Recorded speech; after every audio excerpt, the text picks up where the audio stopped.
Is a rescue therapy right for your loved one's seizure treatment? Only you, your loved one, and their healthcare team can decide. And remember, this is not a one-time conversation. If a rescue therapy is not the right treatment right now, it might be later. If seizures are not controlled, it's a good idea for you and the healthcare team to first take another look at the daily treatment plan. A change in medication or new treatments may be needed. When you are taking another look, revisit the question about rescue therapies. If your loved one has a rescue therapy now, is it being used in the best way? Is it still the right treatment? If there are no rescue therapies now, should one be on hand?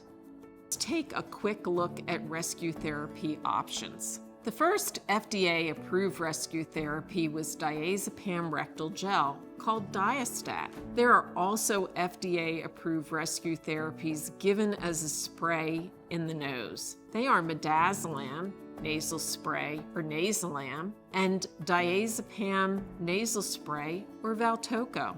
Diazepam rectal gel and diazepam nasal spray contain the same medicine, but they are given in different ways. Other forms of rescue therapy are being developed.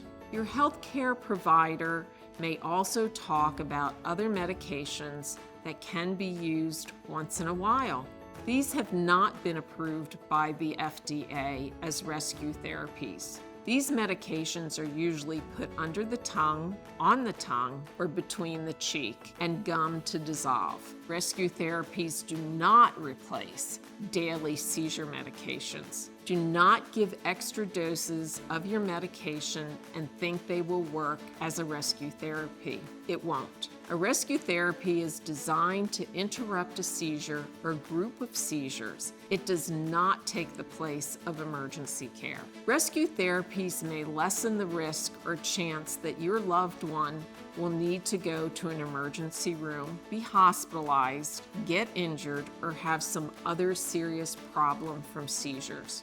Rescue therapies are designed to be used by anyone who has been taught how to use them. You, a family member, or another caregiver can give rescue therapies. Rescue therapies do not have to be given by a nurse or another type of medical professional. That's an important difference. It's a matter of education because people are really scared to take that kind of responsibility, but once they understand what's happening and how they can help, they feel a lot better about it. You'll see in the literature, after 5 minutes of having a seizure, give them the rescue med. That's actually not the case. It's different from one person to the next. I think everybody's epilepsy is completely different, and I really wish other people would understand the different types of epilepsy and understand it's not the same. Everybody has their own different symptoms of it. So it could be like my son having non-convulsive status for hours, or it could be cluster seizures, or it could be that 2 minutes is a crisis for your family, or you just know, like you get to know your loved one so well that I think we are heading into a place where we're going to need to be providing a rescue. Here are some key questions to talk about with your healthcare team when considering a rescue therapy. How often do the seizures happen? How long do they last? And what happens during and after seizures? Can another family member or caregiver be trained to help if you are not available? How should you decide when to call 911? Keep a record of when your seizures occur in any way that's best for you. Write it down or use a digital diary. Share this information, especially changes in seizures, with your healthcare team. This is how your healthcare team will know if you need different medications or treatments. Now, your seizure history is important in deciding if a rescue therapy is right for you. You should consider a rescue therapy if you've used a rescue therapy in the past, you've visited an emergency room or been hospitalized for seizures, if your seizures have lasted more than 5 minutes, or if you've had safety concerns or been injured during or after a seizure, and of course, if you're still having frequent seizures. The reality of being a caregiver is you can't do it all. Ask your loved one's healthcare team and others for help. You want what is best for your loved one, but also you need to take care of yourself. Caregivers need to be healthy too. I see it as part of my responsibility as a caregiver to have a little bit of time to myself, and however that looks, and it looks different for everybody. I mean, some people, you know, they just want to, if they want to sit down at the end of the day and have a glass of wine and a bowl of popcorn in front of the TV, that's great. I do that too. I do my art and shopping. I play softball.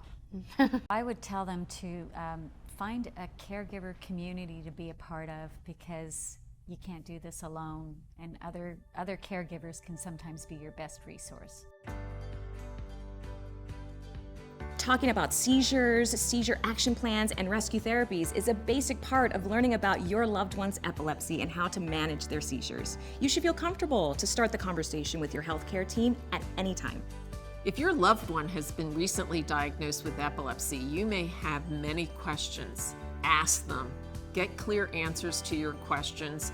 Make sure you understand when seizures are most likely to happen and what to tell others about seizures. If your loved one has had seizures for a while, you may have different questions, especially if seizures have changed from when they first got diagnosed, or if there's been any other changes in one's health or daily life. Make sure your healthcare team is aware of any changes that may impact seizures. So to me, what I hear you all saying is seizure action plans, rescue therapy should be a conversation everybody has. Yes. Absolutely. Right. There's a lot of things to cover in an appointment, so we're not going to remember, even the seizure action plans, frankly, it's not something that somebody's going to sit us down and say, okay, we need to talk about a seizure action plan and we need to talk about rescue therapies.